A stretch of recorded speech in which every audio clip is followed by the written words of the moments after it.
अच्छा बेटा, तो यहाँ हम आज का लेक्चर एक सवाल से स्टार्ट करें। क्या लिखा है? The compound formed upon combustion of sodium metal in axis of air is. ठीक है, तो मैंने बताया था बेसिकली कंबशन पहले क्या है। कंबशन नॉर्मली समझ लेना कि आप यहाँ पे वो कहना चाह रहे हैं रिएक्शन विद ऑक्सीजन से।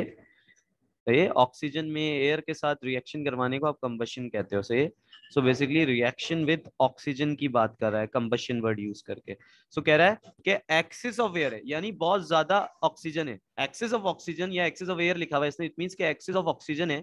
सो एक्सिस ऑफ ऑक्सीजन में सोडियम मेटल जब ऑक्सीजन से रिएक्ट करा है तो वो क्या बनाता था। लिमिटेड सप्लाई में तो सारे अल्कली मेटल ऑक्साइड्स बनाते थे, लेकिन मैंने बताया था कि जो लिथियम है वो ऑक्साइड बनाएगा जब एक्सिस होगा, लेकिन जो सोडियम है वो पर ऑक्साइड बनाएगा और बाकी अल्कली मेटल सुपर ऑक्साइड बनाएंगे।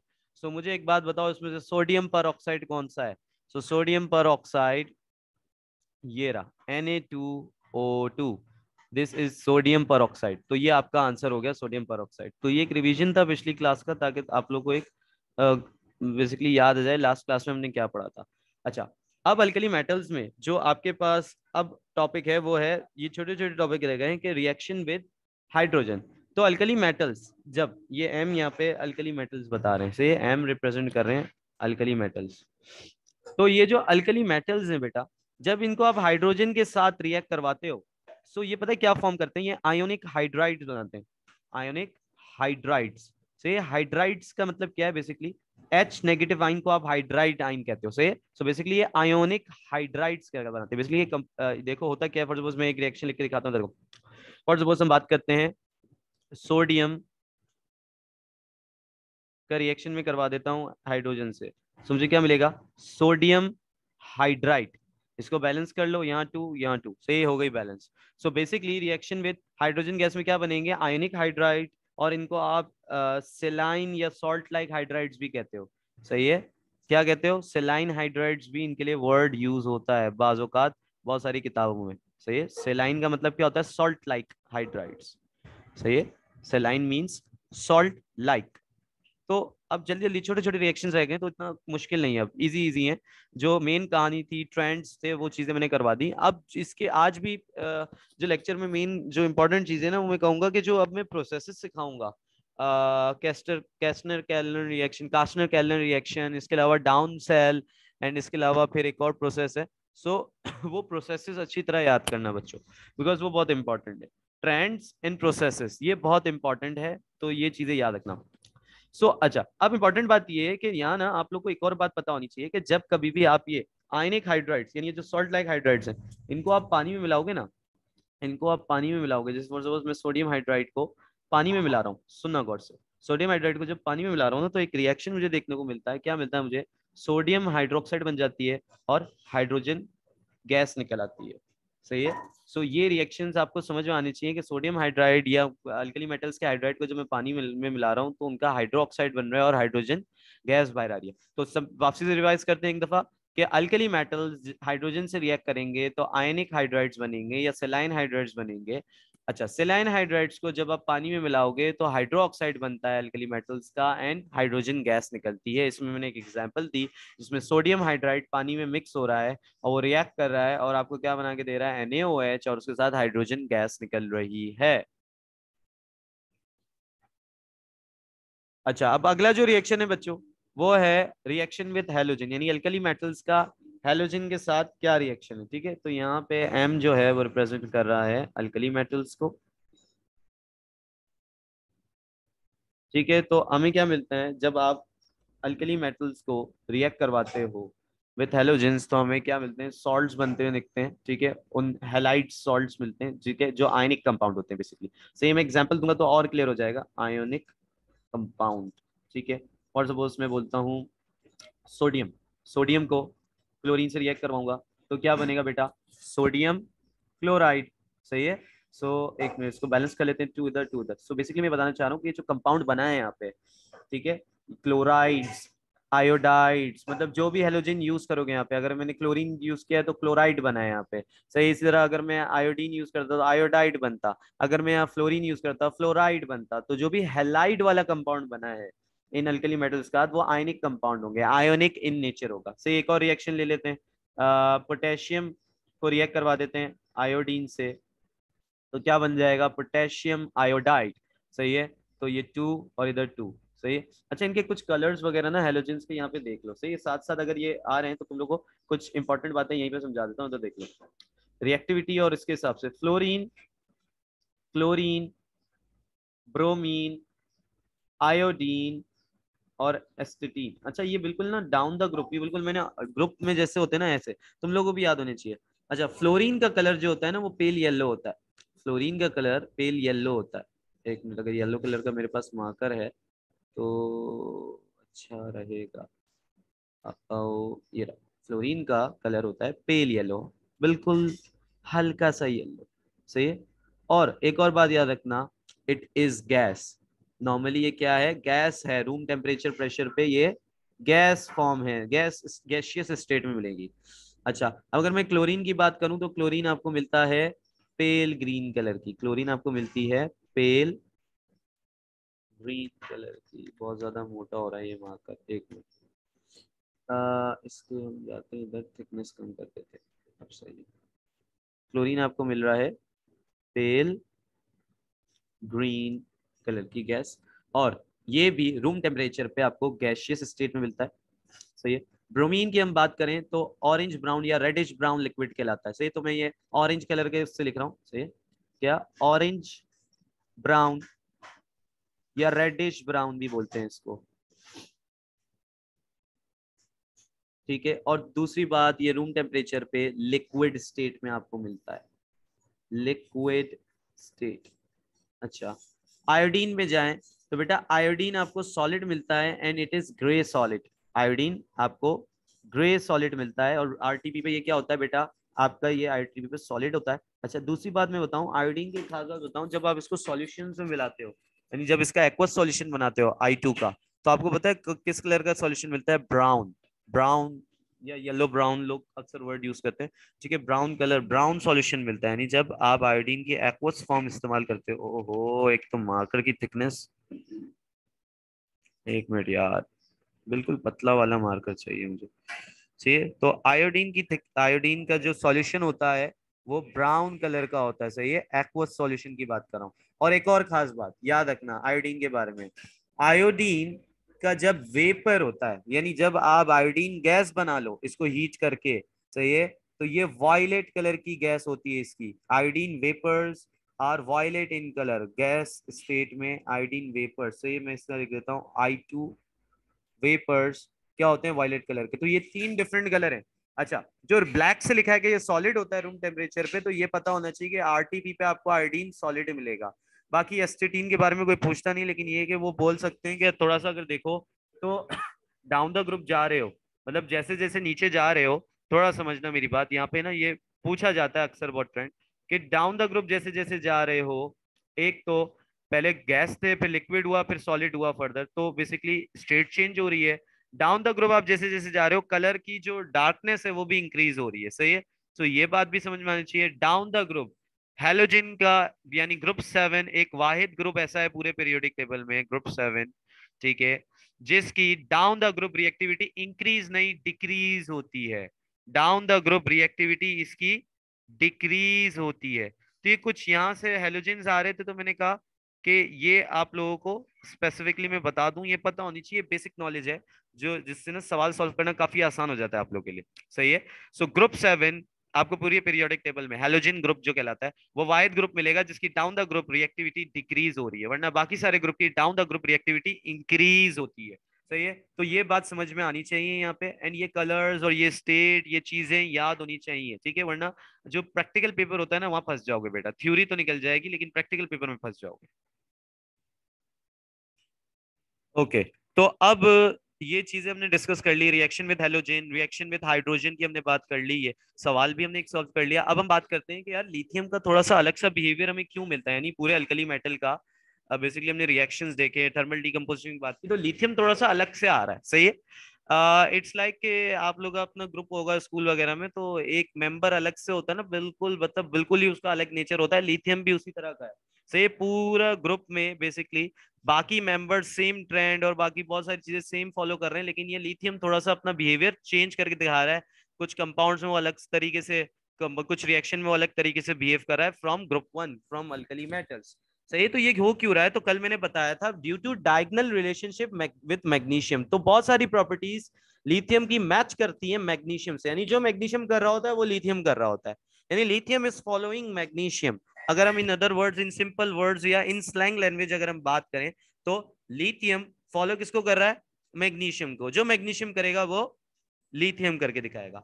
सो सबसे पहले हम बात करते हैं कि लिथियम किस किस तरह डिफर कर रहा है अल्कली मेटल से। ठीक है, और ये सब पढ़ चुके हो आप लोग। ये एक रिवीजन है। एक जगह मैंने कहा कि एक प्रॉपर मैं आपको एक जगह लिख के दे दूं ताकि आप लोगों को भी ये हो कि आप लोग की किताब में अलग से उन्होंने हेडिंग बना के लिखा है कि लिथियम का बेसिकली अनोमलस बिहेवियर क्यों है, फिर बेरिलियम का अनोमलस बिहेवियर की एक अलग हेडिंग बनी हुई है। सो सारी बातें पहले हम कर चुके हैं। ये बस एक जगह अगर आप इसको एक प्रॉपर फॉर्म में लिख लोगे ना तो आपके लिए चीजें अंडरस्टैंड करना आसान हो जाएगा। सो लिथियम किस तरह डिफर कर रहा है फ्रॉम अल्कली मेटल्स, और मैं इसमें भी बहुत इंपॉर्टेंट, जो ज्यादा इंपॉर्टेंट बातें हैं वही बता रहा हूँ, सारी बातें नहीं बताऊंगा, इंपॉर्टेंट बात बताऊंगा जो काम की है सबसे ज्यादा। सो किस तरह डिफर कर रहा है नॉर्मल अपने ग्रुप वन से अल्कली मेटल से, सुनना। सबसे पहले अगर हमने देखा कि भाई एक रिएक्शन हमने किया था कि हम अल्कली मेटल्स को नाइट्रोजन के साथ रिएक्ट करवा रहे थे, तो हमने देखा कि लिथियम नाइट्रोजन वाहिद अल्कली मेटल है जो नाइट्रोजन के साथ रिएक्ट कर जाता है और लिथियम नाइट्राइड बनाता है। बाकी अल्कली मेटल्स कोई रिएक्शन नहीं दिखा रहे होते, नो रिएक्शन। ठीक है, सो इस तरह ये अल्कली मेटल से थोड़ा सा डिफर कर रहा है, उनके ट्रेंड से, उनकी रिएक्टिविटी से, या उनके बेसिकली उससे थोड़ा सा डिफर कर रहा है। यहाँ पे सही है, एम क्या है यहाँ पे? Alkali metals accept lithium. और किस तरह अल्कली मेटल से डिफर करते हुए हमें नजर आया? वो इस तरह नजर आया कि जब हमने लिथियम के नाइट्रेट को डीकंपोज किया, LiNO3 को डीकंपोज किया, तो वो हमें ग्रुप टू की जैसे डीकंपोजिशन होती है। ग्रुप टू में जैसे मैग्नीशियम की बेसिकली हम बात करें तो ग्रुप टू में ये मैग्नीशियम, तो जैसे मैग्नीशियम के नाइट्रेट की डीकंपोजिशन होती है थर्मल, जब मैंने इसको हीट दी तो जैसे मैग्नीशियम के नाइट्रेट की थर्मल डीकंपोजिशन होती है, इसने भी वैसे ही करके दिखाई। क्या करके दिखाया? लिथियम ऑक्साइड बनाया, उसके साथ NO2 निकाला, और उसके साथ और क्या निकाला? ऑक्सीजन गैस निकाली। ठीक है, और यहाँ पे मैंने क्या बताया था कि हमें किस तरह इसको बैलेंस करना, मैंने इसका थोड़ा सा तरीका बताया था कि यहाँ 2 लगाना है। ठीक है, इसके अलावा यहाँ 2 लगाना था, इसका 2 2, और मेरे ख्याल से मैंने की है ऊपर पिछले लेक्चर्स में बैलेंस। ठीक है, तो इसको जल्दी से एक दफा कर लेते हैं, 1 मिनट रुको, मुझे 2 मिनट लगेंगे। यहाँ मैंने 2 लगाना है। ठीक है, लिथियम 2 हो गए, नाइट्रोजन 2 हो गए। अब ऑक्सीजन पे आते हैं। दो दो दो चार, चार दो छः, छः एक सात। यहाँ पे क्या है? आ रहे हैं 6 ऑक्सीजन आ रहे हैं, तो हमें Li2O, तो यहाँ पे 6 हैं, पर ये तो यहाँ मेरे ख्याल से हाफ O2 हमें लगाना पड़ेगा। तो मेरे ख्याल से अगर हम इसको प्रॉपर फॉर्म में बैलेंस करके देखें तो ये हो जाएगी 4 times lithium nitrate, 4 mole of lithium nitrate decompose होगा तो 2 मोल लिथियम ऑक्साइड के, 4 मोल NO2 के, और 1 मोल ऑक्सीजन का। सही है, ये बैलेंस्ड है। देख लो, कोई गलती है तो मुझे बताना, लेकिन ये कि अभी बैलेंस्ड है। 4 लिथियम इधर, 4 लिथियम इधर, 4 नाइट्रोजन इधर, 4 नाइट्रोजन इधर, 12 ऑक्सीजन इधर, 2 8 10 10 2 12, 12 ऑक्सीजन इधर भी। सही है, सो मैंने बताया था कि लिथियम नाइट्रेट में बैलेंस करने का तरीका क्या है? 4 2 4, 4 2 4 की फॉर्म में आप बैलेंस करते हो। ठीक है, सो बेसिकली हमने ये बात देखी कि लिथियम का जो नाइट्रेट है वो थर्मली डिकम्पोज हो रहा है मैग्नीशियम नाइट्रेट की तरह, या बेसिकली ग्रुप 2 नाइट्रेट्स की तरह। सही है, लेकिन बाकी अगर हम बात करें नाइट्रेट्स की, तो फॉर सपोज ग्रुप 1 नाइट्रेट्स में ले लेता हूं मैं सोडियम नाइट्रेट।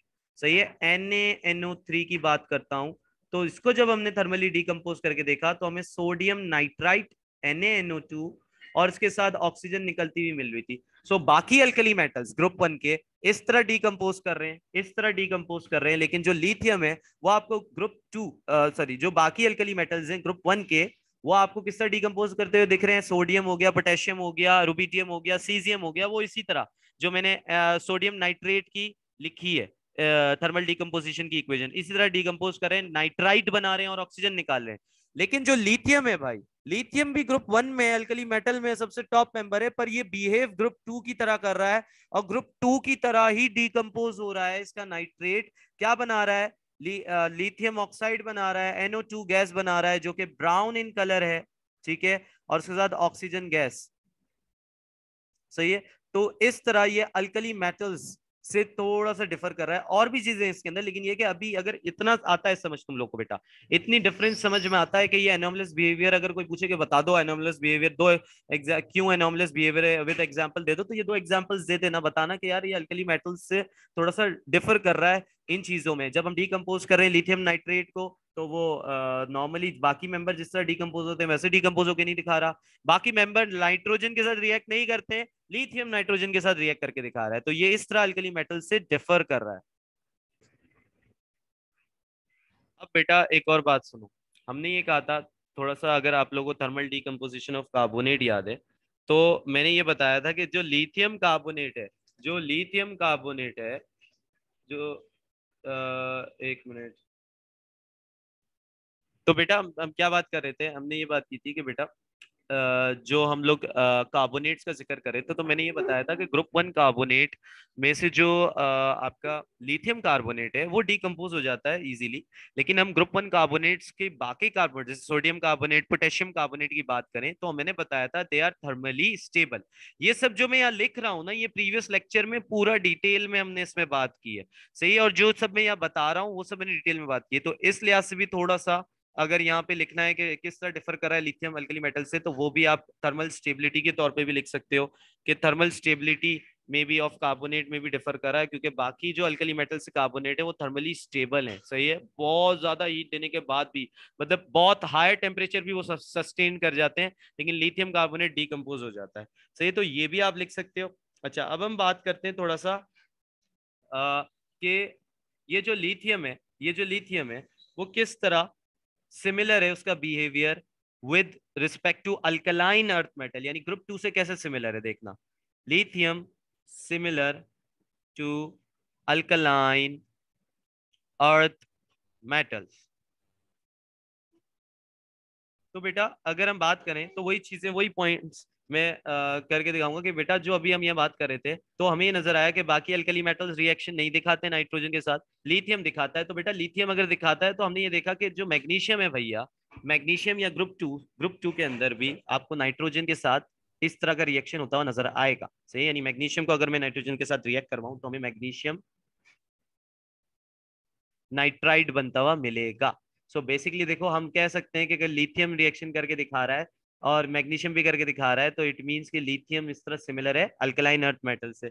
और हम क्या बात कर रहे थे कि यहाँ मैंने बताया कि भाई लिथियम नाइट्रेट ग्रुप 2 की तरह डिकम्पोज होता दिखा रहा है, तो अगर वो पूछे कि मुझे बताओ कि किस तरह लिथियम सिमिलर है अल्कलाइन अर्थ मेटल या ग्रुप 2 मेटल से, तो आप दिखा दोगे कि भाई जो ग्रुप 2 का नाइट्रेट है, मैं ले लेता हूँ मैग्नीशियम नाइट्रेट, वो भी लिथियम नाइट्रेट की तरह ही डिकम्पोज होता हुआ दिखा रहा है। मैग्नीशियम नाइट्रेट को आपने थर्मली डिकम्पोज किया तो magnesium oxide, nitrogen dioxide and oxygen, यही बना। इसको बैलेंस करने की ट्रिक क्या थी, 2 2, और मेरे ख्याल से 2 2 4 था ना, और ये मैंने मैग्नीशियम नाइट्रेट थोड़ा सा फॉर्मूला गलत बताया बनाया था, अब सही हो गया, से 2 2 4, सही है, बैलेंस करने की ये ट्रिक बताई थी ग्रुप 2 के नाइट्रेट्स की थर्मल डिकम्पोजिशन की इक्वेशन 2 2 4, सही है। So basically the point is जो यहाँ डिसिमिलरिटी लिखी है वो यहाँ सिमिलैरिटीज हैं, सही है, तो आप इस तरह एक्सप्लेन कर सकते हो बिहेवियर लिथियम का कि वो किस तरह थोड़ा बहुत ग्रुप 2 से मिलता जुलता है उसका बिहेवियर, और थोड़ा सा अल्कलाइन अर्थ मेटल से थोड़ा सा डिफर कर रहा है। तो बस यही बातें, यही चीजें आप लोगों को पता होनी चाहिए। तो ये बस ऐसे ही मैंने कहा कि आप लोग की किताबों में हेडिंग होती है थोड़ी सी अलग से, और बच्चे परेशान हो जाते हैं कि सर ने ये नहीं पढ़ाया, नहीं पढ़ाया, अरे सर ने सब पढ़ाया है, वो अलग अलग जगह पे तोड़ तोड़ के पढ़ा देते हैं, वो एक जगह कलेक्ट करके आपको पढ़ा देते हैं, तो वही बात हो जाती है, ठीक है। तो यही चीजें हैं जो मैंने बताई कि लिथियम का अल्कली मेटल से किस तरह बिहेवियर थोड़ा सा डिफर कर रहा है और अल्कलाइन मेटल से किस तरह मैच कर रहा है। और स्पेसिफिकली याद रखना कि आपको ये बताना होगा कि ऐसा क्यों हो रहा है, तो आपने बताना कि ये डायगोनल रिलेशनशिप दिखाता है विद मैग्नीशियम, यानी प्रॉपर्टीज ऑफ लिथियम मैच करती हैं किससे, मैग्नीशियम से। मैग्नीशियम कहाँ है, ग्रुप 2 में है, अल्कलाइन अर्थ मेटल का हिस्सा है बच्चों। अब यहाँ पे जो अल्कली मेटल्स हैं उनकी कहानी पूरी खत्म। बस अब हम कुछ इंपॉर्टेंट चीजें ना इंडस्ट्रियल प्रोसेस डिस्कशन करेंगे, ठीक है। तो सबसे पहले हम डिस्कस करते हैं, जो मुझे डिस्कस करना है बहुत सारे हैं, ठीक है। मैं अपने हिसाब से जो मुझे अच्छा लग रहा है, पहले मैं एक्सट्रैक्शन ऑफ सोडियम कर रहा हूँ by sodium metal by Down cell. सही है। सबसे पहला जो हम कर रहे हैं वो कर रहे हैं यहाँ पे अब extraction extraction of sodium metal by Down cell.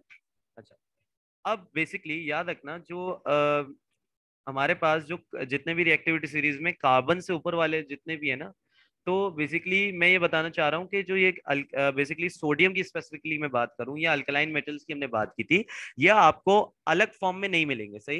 Basically ऐसा नहीं होगा कि आपको सोडियम जमीन के अंदर से अलग सोडियम एटम्स आपको निकलते हुए मिल रहे हैं, सोडियम किसी बिना रिएक्ट करे हुए आपको मिल रहा है, कंपाउंड स्टेट में नहीं मिल रहा है, ऐसा नहीं है। क्योंकि ये अल्कली मेटल्स जो है बहुत ज्यादा रिएक्टिव होते हैं, ये आपको ओर की फॉर्म में या कंपाउंड स्टेट में आपको जरूर मिलेंगे, पहली बात ये श्योर है। अब मुझे एक बात बताओ कि आपको most common compound of sodium कौन सा मिलता है? सही, तो आप बोलोगे sir sodium chloride. Sodium chloride बहुत कॉमन कंपाउंड है जो आपको सोडियम का मिलता है। सो हम क्या करेंगे, सोडियम क्लोराइड के अंदर से ही किसको एक्सट्रैक्ट करने की कोशिश करेंगे? सोडियम मेटल को एक्सट्रैक्ट करने की कोशिश करेंगे। And याद रखना, अगर आप लोग ने रिएक्टिविटी सीरीज याद की हो, तो रिएक्टिविटी सीरीज में कार्बन जहां आता है ना, तो कार्बन से ऊपर जितने भी मेटल्स आ रहे हैं, सही है, वो extract by the electrolytic process ही होंगे, इलेक्ट्रोलाइसिस के थ्रू ही होंगे। बेसिकली पैसेज ऑफ करंट आपको पास करना पड़ेगा और इस जो चीज आपको एक्सट्रैक्ट करनी है उसको वहां से निकालना पड़ेगा, खींचना पड़ेगा। सही, मैं बताऊंगा कैसे खींचोगे, सही, कैसे निकालोगे। सही। So basically the point is के अब हमें पता है कि सोडियम हमें कंपाउंड स्टेट में ही मिलेगा। हमने बोल दिया कि हम फॉर सपोज NaCl ही ले रहे हैं, बिकॉज ये बहुत ज्यादा हम बोलते हैं कि एक कॉमन कंपाउंड है। सही। अब NaCl से आप सोडियम कैसे एक्सट्रैक्ट करोगे? सो बेसिकली डाउन सेल्स यहाँ ऐसा आता है, ठीक है बच्चों, डाउन सेल्स के थ्रू। अब डाउन सेल कैसे दिखता है, पहले उसका स्ट्रक्चर देखो। कंस्ट्रक्शन बहुत इंपॉर्टेंट है। अगर कंस्ट्रक्शन समझ में आ जाती है तो वर्किंग भी समझ में आ जाती है कि काम किस तरह करता है। सुनना, एक चैम्बर होता है, ठीक है, एक चैम्बर ले लो या एक इस तरह का मैंने बना लिया चैम्बर। सही है। अच्छा, अब यहाँ पे ना मैं कोशिश करूंगा 3D डायग्राम बनाऊं बच्चा, लेकिन ये कि देखते हैं कितनी अच्छी बनती है डायग्राम।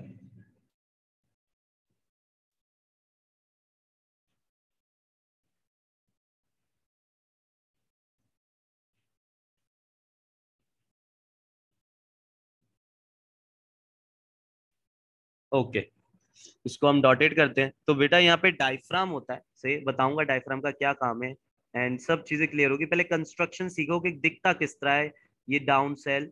जिसको डाउन सेल के हर उसके बारे में पता चल जाएगा तो फिर इजीली वो इसकी वर्किंग भी समझ लेगा। वर्किंग बहुत आसान है।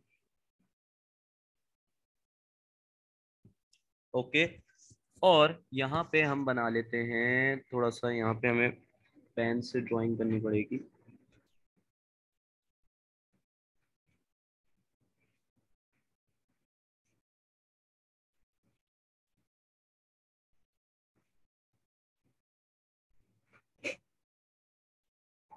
ओके, और ये हमने यहाँ पे, और इसी तरह यहाँ पे हम बना लेते हैं बिल्कुल यूं।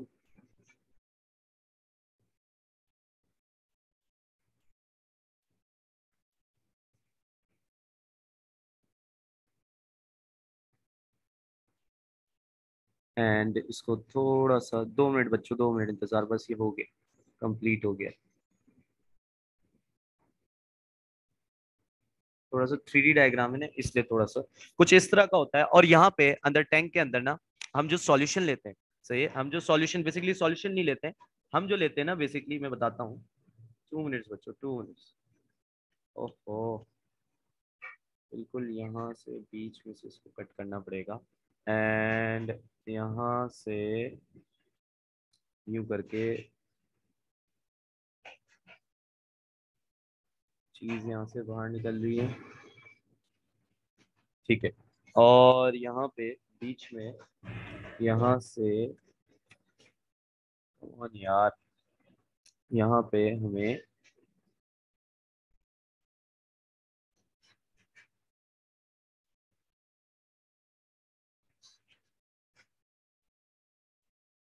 ओके गुड, अच्छा है, बनाओ। बहुत रफ सी डायग्राम बना रहा हूँ जो आप लोगों को समझ आ जाए, ठीक है। सो बेसिकली होता क्या है, अब सुनना गौर से। बेसिकली आप एक सेल बनाते हो और आपको पता है जब आप इलेक्ट्रोलाइटिक सेल बनाओगे तो उसमें एक कैथोड होगा और एक एनोड होगा। इतना तो इलेक्ट्रोलाइसिस आप लोग ने पढ़ा होगा, ठीक है, आप लोग को याद होगा। नहीं भी पढ़ा है तो मैं यहाँ पे एक्सप्लेन करता हूँ, ठीक है। आप समझो कि ये जो मैंने ये चीज बनाई हुई है, इसको मैंने बैटरी के नेगेटिव टर्मिनल से जोड़ दिया है, पावर सप्लाई के नेगेटिव टर्मिनल से जोड़ दिया है। जिसको आप नेगेटिव टर्मिनल से जोड़ दो वो हो गया आपका कैथोड, सही है। और जिसको आप पॉजिटिव टर्मिनल से जोड़ दो वो आपका हो गया एनोड, सही। तो पहली बात, ये कैथोड्स हैं, ये एनोड्स हैं। अच्छा, अब यहाँ पे थोड़ी सी बात आप लोग ने ये समझनी है कि आप यहाँ पे बेसिकली अगर आप एक्सट्रैक्शन कर रहे हो सोडियम का, सो मैंने बोला कि आप इलेक्ट्रोलाइसिस करोगे। इलेक्ट्रोलाइसिस क्या है कि आप passage of current, passage of electricity pass करते हो और आप चीजों को डीकम्पोज करते हो केमिकली। केमिकली डीकम्पोज करने के उससे आपको क्या मिलता है, आपको अपनी पसंदीदा चीज एक्सट्रैक्ट होती हुई नजर आ जाती है। इसको आप कहते हो in simple words electrolysis. So basically अब आप किस चीज को, किस कंपाउंड को डीकंपोज करोगे, यहाँ पे पहले हमने ये डिसाइड करना है। यानी आप डालोगे क्या इस चैम्बर में, बेसिकली, सही है। हमने अपनी करंट, ठीक है, हमने अपना करंट लगा दिया है, तारे जोड़ दी हैं, सही है। मैंने यहाँ पे कैथोड से, कैथोड को नेगेटिव उससे पावर सप्लाई से कनेक्ट कर दिया है, ये एनोड को पॉजिटिव पावर सप्लाई से कनेक्ट कर दिया है। एंड यहाँ पे अब जाएगा क्या अंदर। सो बेटा हम क्या करते हैं, यहाँ पे जिसकी इलेक्ट्रोलाइसिस करवाते हैं, जिस चीज की, वो हम इलेक्ट्रोलाइट, जिस चीज की हम इलेक्ट्रोलाइसिस करवाते हैं उसको आप कहते हो इलेक्ट्रोलाइट। और इलेक्ट्रोलाइट नॉर्मली आयनिक कंपाउंड या तो एक्वस होता है या मेल्टेड आयनिक कंपाउंड होता है, सही है। Because ionic compound electricity conduct करते हैं दो उसमें, सॉल्यूशंस फॉर्म में या मेल्टेड फॉर्म में, क्योंकि फ्री आयंस जनरेट हो जाते हैं। सो यहाँ पे जो इलेक्ट्रोलाइट है, ठीक है, वो जो हम इस्तेमाल करेंगे, जिसकी हम इलेक्ट्रोलाइसिस करेंगे बच्चा, वो होगा आपका यहाँ पे NaCl प्लस कैल्शियम क्लोराइड। तो अब बच्चे पूछते हैं सर ये क्या मोल्टेन फॉर्म है या एक्वस फॉर्म है, यानी पानी में मिला के हमने ये डाला है या मोल्टेन फॉर्म डाली। तो बच्चा ये याद रखना, ये हमने मोल्टेन फॉर्म में डाला है। सबसे इंपॉर्टेंट बात कि अब बच्चे पूछते हैं सर आपको काम था सोडियम एक्सट्रैक्ट करना, आपने कैल्शियम क्यों डाला साथ में। तो बेटा अब मैं यहाँ पे क्लियर करता हूं कि बेटा अगर हम सोडियम क्लोराइड का मेल्टिंग पॉइंट देखें ना, सुनना गौर से, सोडियम क्लोराइड का मेल्टिंग पॉइंट देखें तो 800 सेल्सियस, 800 डिग्री सेल्सियस या सेंटीग्रेड आ रहा है, सही है। तो अगर आप लोग ने केमिस्ट्री की बेसिक स्टोरी से आप लोग ने पढ़ी हो पहले, तो आप लोग को ये पता है कि जब कभी भी आप इम्प्योरिटी मिक्स कर देते हो या मिक्सचर कर देते हो तो बेसिकली मेल्टिंग पॉइंट क्या हो जाता है, लोअर डाउन हो जाता है। तो जब आपने NaCl प्लस CaCl2 मिक्सचर को आपने मेल्ट करने की कोशिश की तो आपको पता चला कि ये जो मेल्टिंग पॉइंट इसका हो जाता है वो 600 सेल्सियस के आसपास हो जाता है। कितनी कम हीट देनी पड़ी, बेसिकली कम हीट की बात नहीं, कितना कम टेम्परेचर देना पड़ा, 200 सेल्सियस कम टेम्परेचर देना पड़ा। सो कॉस्ट इफेक्टिव हो गया, मेल्ट करना आसान हो गया इस इलेक्ट्रोलाइट का। तभी हम यहाँ पे खाली सोडियम क्लोराइड नहीं, सोडियम क्लोराइड प्लस CaCl2 के मिक्सचर, बेसिकली मिक्सचर इलेक्ट्रोलाइट लेते हैं और उसको मोल्टेन फॉर्म में डालते हैं, पिघली हुई फॉर्म में डालते हैं। अब दूसरी बात बेटा यहाँ पे समझना, तो यहाँ पे ये इलेक्ट्रोलाइट आपने जुक जुक जुक जुक जुक जुक जुक जुक भर दिया, सही है, गौर से सुनना, ये आपने यहाँ पे भर दिया पूरा।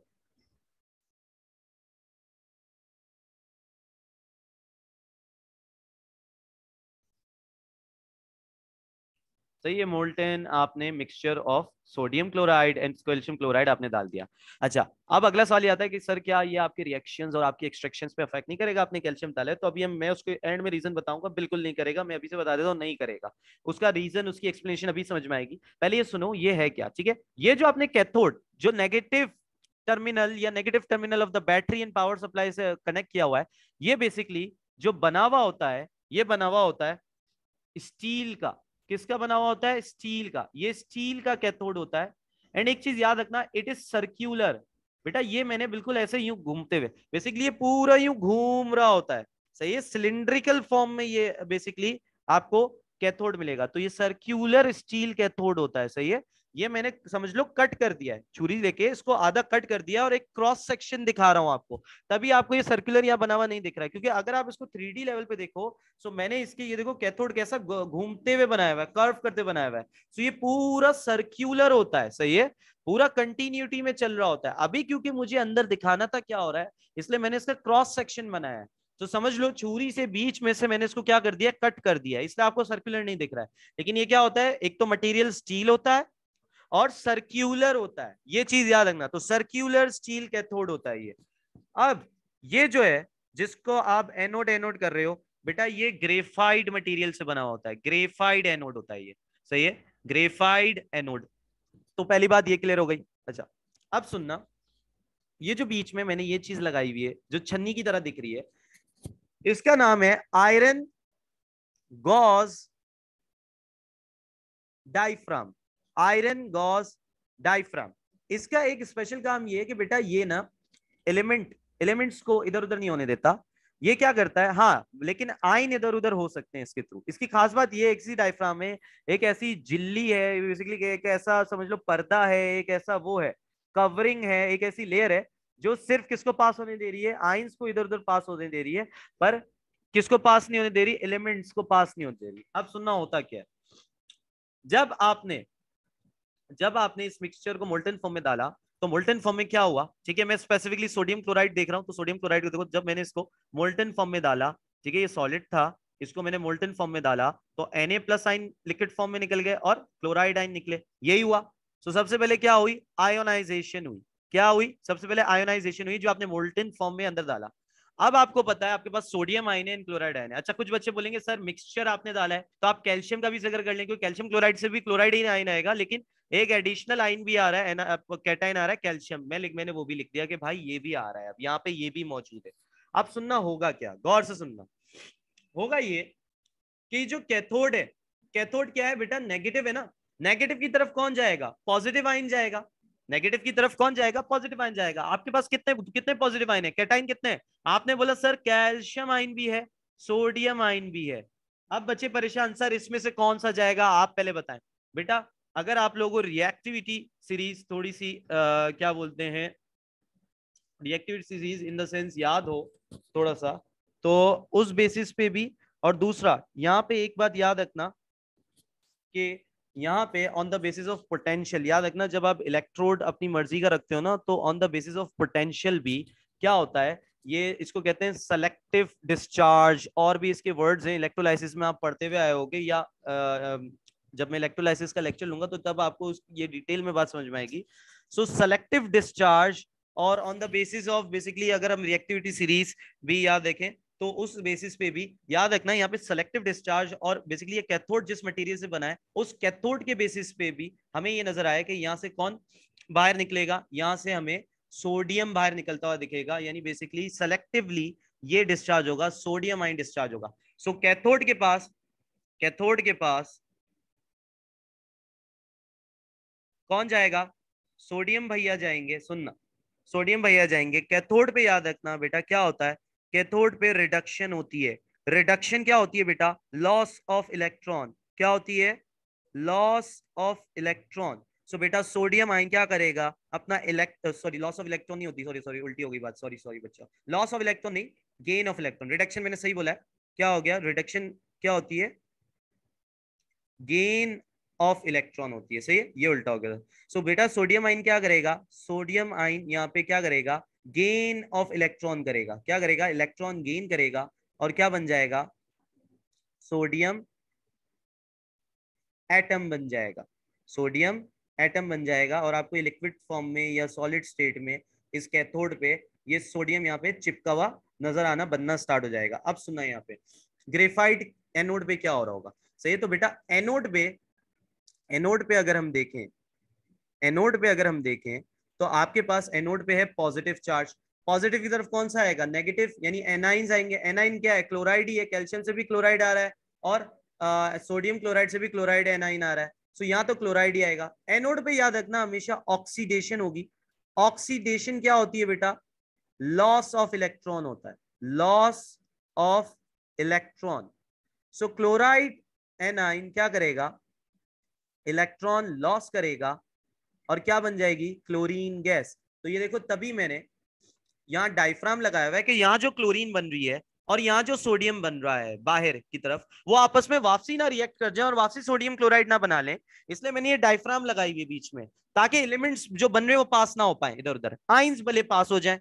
दूसरी इंपॉर्टेंट बात बेटा, दूसरी इंपॉर्टेंट बात कि ये देखो मैंने यहाँ पे डायरेक्ट आउटलेट दिया हुआ है, तो यहाँ ग्रेफाइट से जो क्लोरीन बनेगी जुक जुक जुक करके पेल ग्रीन कलर की, वो यहां से बाहर निकल जाएगी क्लोरीन गैस, और यहां पे आपको सोडियम एक्सट्रैक्ट होता हुआ मिल जाएगा ऑन कैथोड, यानी यहाँ सोडियम एक्सट्रैक्ट हो जाएगा इस जगहों पे। सही, तो ये बिल्कुल सिंपल डाउन प्रोसेस, सिंपल उसमें है बेसिकली, एक बोलते हैं ना सिंपल वर्ड्स में मैंने आपको समझा दिया कि डाउन प्रोसेस या डाउन सेल के थ्रू आप सोडियम एक्सट्रैक्ट कैसे कर रहे हो। सही है। सो बेसिकली आपको ये पूरी डायग्राम और कौन सा कैथोड है, किस चीज से कैथोड बना हुआ है, किस चीज से एनोड बना हुआ है, एंड डायफ्राम होता है नहीं होता है, ये सब चीज का आपको आइडिया होना चाहिए।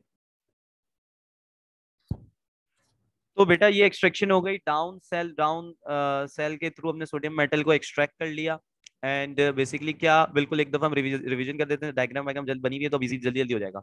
हम इलेक्ट्रोलाइट क्या ले रहे हैं, molten sodium chloride and calcium chloride. Calcium chloride साथ मिक्सचर क्यों डाल रहे हैं, बिकॉज ये जो टेम्परेचर है मेल्टिंग पॉइंट लोअर हो जाए, कॉस्ट इफेक्टिव हो। यहाँ पे हमने कैथोड जो लिए हैं स्टील कैथोड लिए हैं, समटाइम्स बुक में आयरन भी लिखा है बेटा, आयरन जो है आयरन का एलॉय होता है स्टील। सही है, आयरन के अंदर आप कार्बन मिलाते जाते हो तो आप वो स्टील बनता जाता है, और जितना ज्यादा आप कार्बन मिलाते हो स्टील की हार्डनेस बढ़ती जाती है। सही है, यहाँ ग्रेफाइट एनोड लिया है, आयरन गॉस डायफ्राम है, यहाँ पे ये सर्क्यूलर है। सही है, पहली बात यूं सर्क्यूलर उसमें, और यहाँ पे ये मोल्टन हमने डाला। ये डायफ्राम क्यों लगाया हुआ है कि एलिमेंट्स आपस में ट्रांसफर ना हो।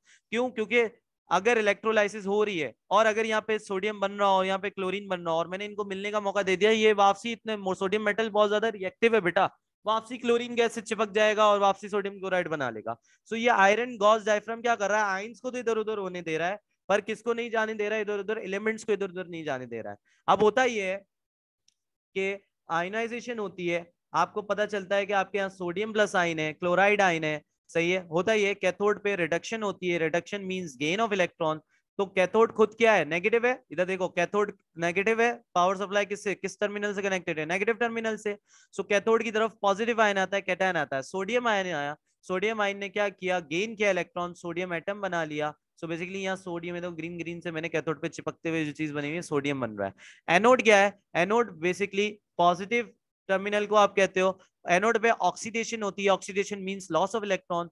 तो क्लोराइड आयन आएंगे, लॉस करेंगे इलेक्ट्रॉन और क्लोरीन गैस बन जाएगी, और क्लोरीन गैस यहाँ से निकल गई, सोडियम यहाँ आपने एक्सट्रैक्ट कर लिया। सिंपल डाउन सेल ये है। अगर डाउन सेल लिखने भी आए तो ये ठीक है। और जो यहाँ पे क्वेश्चन बहुत आता है कि आप मिक्सचर क्यों इस्तेमाल करते हो, तो ये आपको पता होना चाहिए कि आप मेल्टिंग पॉइंट लोअर करने के लिए, to lower the melting point, ये बहुत इंपॉर्टेंट बात है जो आप लोग को पता होनी चाहिए, to lower the melting point. ठीक है। एंड दूसरी इंपॉर्टेंट बात कि बच्चे पूछते हैं सर सोडियम और कैल्शियम आयन में क्यों ये basically on the basis of reactivity हम जाएं, तो सर निकलना तो कैल्शियम को चाहिए, calcium is less reactive than sodium. तो on the basis of basically selective discharge, और आप लोग ने इलेक्ट्रोलाइसिस में पढ़ा होगा कि आपका जो प्रोडक्ट है वो डिपेंड करता है कि आपने कैथोड भी कौन सा इस्तेमाल किया है।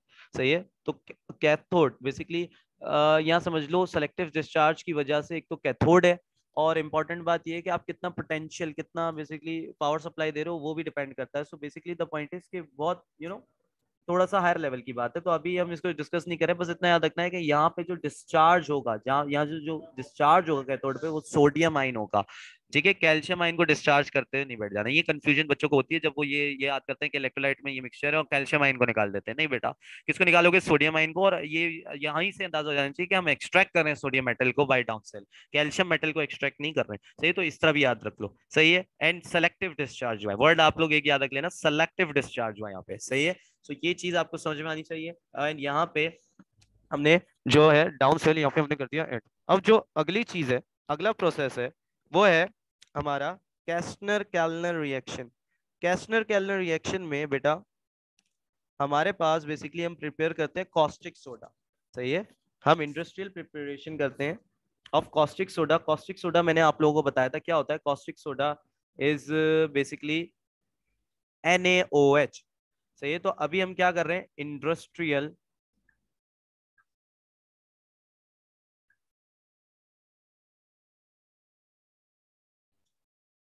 प्रोसेस या प्रिपरेशन ऑफ कॉस्टिक सोडा या NaOH। ठीक है, तो आपका जो इंडस्ट्रियल प्रोसेस है जिसके थ्रू आप इसको प्रिपेयर करते हो उसको आप कहते हो कास्टनर कैलनर। ये दो बंदे थे, सही है, दोनों बंदों ने मिलकर ये बनाया। इलेक्ट्रोलाइटिक सेल के थ्रू आप इसको प्रिपेयर करते हो, सही है। अब इसका कुछ स्ट्रक्चर कुछ इस तरह है कि इसमें ना इस इलेक्ट्रोलाइटिक सेल के अंदर दो कंपार्टमेंट होते हैं, अपर कंपार्टमेंट एंड लोअर कंपार्टमेंट, सुनना गौर से, सही है। एंड यहाँ मैंने बना लिया, ये हो गया, मैं बोलता हूँ ये अपर कंपार्टमेंट बना रहा हूँ अभी मैं यहाँ पे, अपर कंपार्टमेंट, सही है। तो अपर कंपार्टमेंट में होता ये है,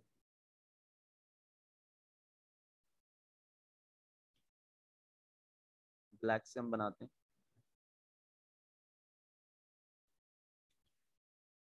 ओके, जल्दी जल्दी, यहाँ से एक ओपनिंग हमने ओपन कर दी, यहाँ से हम एक ओपनिंग ओपन कर देते हैं, एंड यहाँ पे हम इसको अटैच कर देते हैं पॉजिटिव, यानी यहाँ हम बना देंगे एनोड।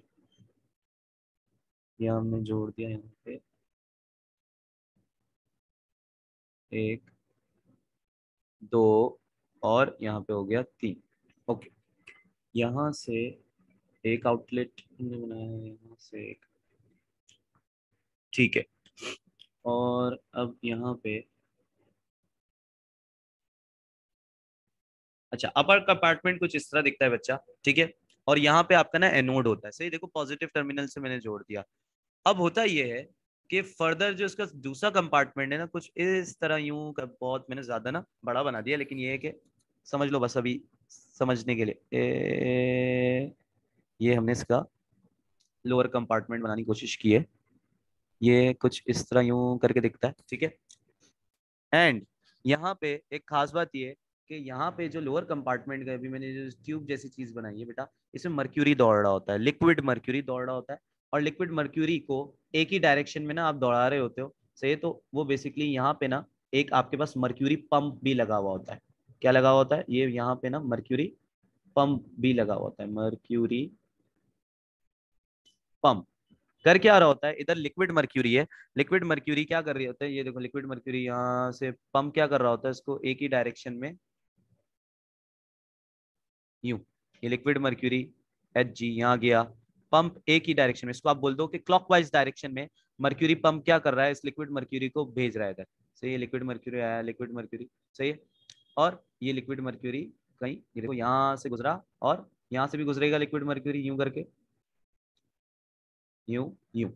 अच्छा, अब एक इंपॉर्टेंट बात याद रखना बेटा, हम क्या करते हैं, ये जो लिक्विड मर्क्यूरी है ना, यहाँ पे ना एक वायर जोड़ देते हैं, सही है, और उस वायर को हम जोड़ देते हैं negative terminal of power supply.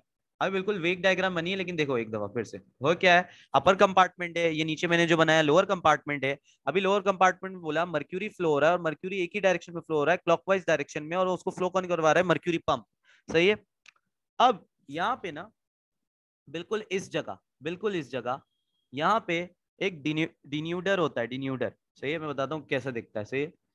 डिन्यूडर का काम ये होता है कि उसका बेसिकली पहले एक नॉर्मल स्ट्रक्चर आप लोगों को समझ आ जाए, तो आप लोग समझ आ जाएगा वहां काम क्या हो रहा है, सही, कुछ इस तरह दिखता है।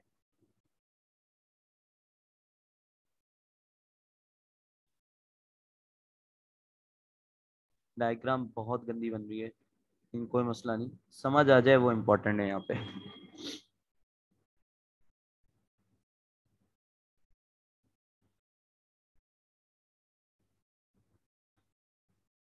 अब सुनना, बिल्कुल इंपॉर्टेंट स्टेप्स अब बिल्कुल इजीली समझ आ जाएंगे।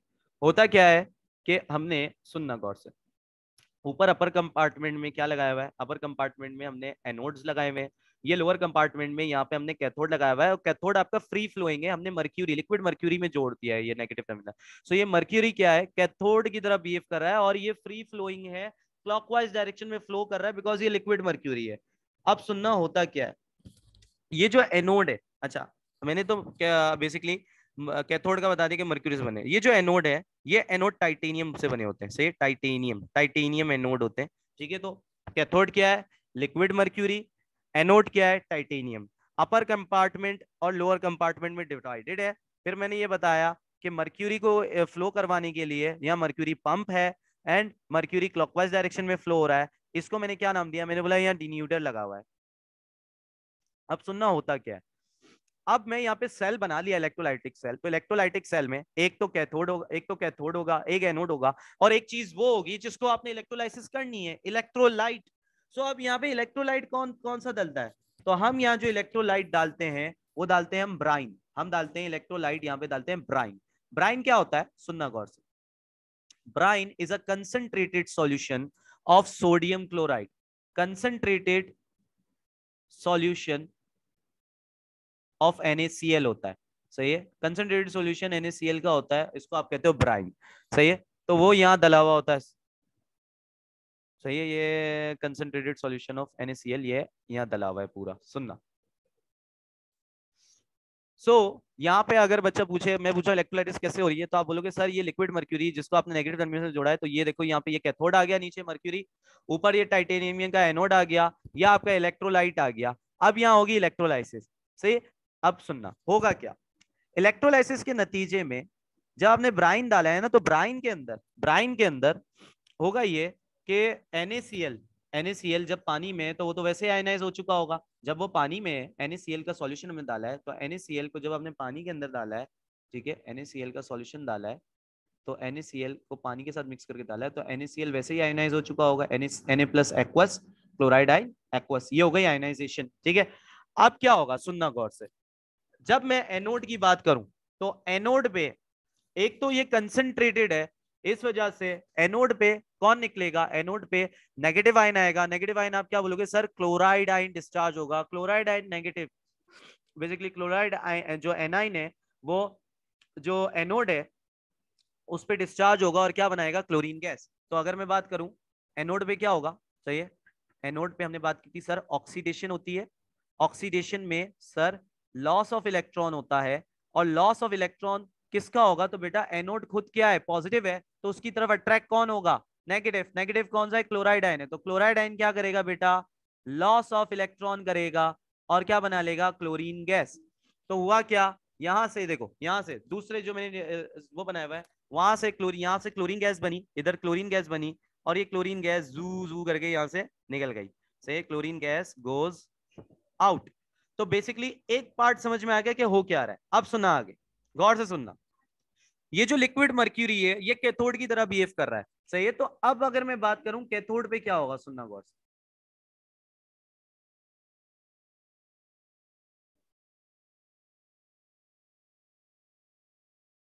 कैथोड खुद नेगेटिव है, सही है, और कैथोड पे मैंने बताया रिडक्शन होगी, रिडक्शन क्या होती है बेटा, गेन ऑफ इलेक्ट्रॉन होती है, तो गेन ऑफ इलेक्ट्रॉन होगा, और यहाँ पे क्या आएगा, सोडियम आइन, सोडियम आइन क्या करेगा, गेन ऑफ इलेक्ट्रॉन करेगा और क्या बना लेगा, सोडियम एटम, लेकिन सोडियम एटम, लेकिन बता मसला ये होता है कि यहाँ पे ना लिक्विड मर्क्यूरी है, सही है बेटा, ये लिक्विड मर्क्यूरी कैथोड बना हुआ है, तो बेटा इतना सिंपल रिएक्शन होता नहीं है, गेन ऑफ इलेक्ट्रॉन होता है, पर होता ये है कि ये फॉरन मर्क्यूरी के साथ मिलके जो सोडियम एटम बनता है वो मिलके पता क्या बना लेता है, सोडियम अमलगम बना लेता है, क्या बना लेता है, सोडियम अमलगम बना लेता है फॉरन मिलके, से सोडियम अमलगम। अच्छा बेटा अब एक बात याद रखना कि अमलगम हर उस चीज को कहते हैं जो एलॉय है मर्क्यूरी का, सही है, तो बेसिकली मर्क्यूरी सोडियम के साथ मिलकर एलॉय बना लेता है और उसको आप क्या कहते हो, सोडियम अमलगम। तो मर्क्यूरी के एलॉय को आप स्पेशल नाम देते हो क्या, अमलगम, मर्क्यूरी का कोई सा भी एलॉय क्या कहलाता है, अमलगम। तो यहाँ सोडियम मिला है तो मैंने बोल दिया सोडियम अमलगम बन गया। सो ये फिजिकली मिले, सही है, केमिकली नहीं मिले हैं, एक मेटल दूसरे मेटल से रिएक्ट नहीं कर रहा है, ये फिजिकली आपस में मिक्सचर बन गए एक दूसरे के साथ, सही है। अब क्या हुआ, ये सोडियम अमलगम, इधर सुनना, ये सोडियम अमलगम जो बना है, अब क्योंकि ये फ्लो कर रहा है मर्क्यूरी क्लॉकवाइज डायरेक्शन में, तो यहाँ पे ये सोडियम अमलगम बना, सही है, ये सोडियम अमलगम फ्लो होगा, फ्लो होगा, फ्लो होगा, फ्लो होगा, ये डिन्यूटर में जाएगा। डिन्यूटर में क्या है, ग्रेफाइट ब्लॉक है, सुनना, डिन्यूटर में ये ग्रेफाइट ब्लॉक रखा हुआ है और अंदर पानी है, तो ये जो सोडियम अमलगम है ये पानी के साथ रिएक्ट करेगा, सोडियम अमलगम क्या करेगा बेटा, पानी के साथ रिएक्ट करेगा और आपको कुछ रिएक्शन होता हुआ नजर आएगा। तो सबसे पहले हमने क्या बात की, आयनाइजेशन होगी, कैसे, जो आपने ब्राइन सॉल्यूशन डाला है वो एक्वस सॉल्यूशन है, बेसिकली पानी की वजह से क्या होगा, NaCl आयंस में टूट जाएगा, ठीक है। एनोड पे क्या हो रहा है, एनोड पे क्लोराइड आयन बाहर आ रहा है, सही है, और क्लोरीन गैस बन रही है, क्लोराइड एंड डिस्चार्ज हो रहा है, क्लोरीन गैस बन रही है। कैथोड किससे बना हुआ है? लिक्विड मर्क्यूरी है, क्लॉकवाइज डायरेक्शन में वो फ्लो हो रहा है with the help of this mercury pump. हो ये रहा है कि जैसे ही सोडियम एटम बन रहा है, वो सोडियम एटम जाके मर्क्यूरी के अंदर फिजिकली मिल रहा है और एलॉय क्रिएट कर रहा है, जिसको आप कह रहे हो सोडियम अमलगम। अब मर्क्यूरी अपने साथ इसको जू करते हुए बहता हुआ ले जाता है डिन्यूटर के अंदर सोडियम को। अब डिन्यूटर के अंदर रिएक्शन होगा सोडियम अमलगम का पानी के साथ। अब होगा क्या, सुनना, होगा ये कि जो सोडियम अमलगम है ये पानी के साथ रिएक्ट करेगा, तो क्या बनेगा? NaOH, और इसके साथ हाइड्रोजन गैस निकलेगी और मर्क्यूरी एज इट इज। अब बच्चे पूछते हैं सर सोडियम ने क्यों रिएक्ट किया पानी से, मर्क्यूरी ने क्यों नहीं किया? अब रिएक्टिविटी सीरीज देखो तो मैं तुम्हें बताऊं तो कुछ एलिमेंट्स हैं हापा, इसको याद रखना, हापा से, सही है। अगर एक मिनट रुको, मैं तुम्हें हापा का फुल फॉर्म बताता हूँ क्या है। हापा से याद रखना, ये जो मैं 4 हापा लिख रहा हूँ ये ना बहुत बेसिकली ये रिएक्शन करते ही नहीं है।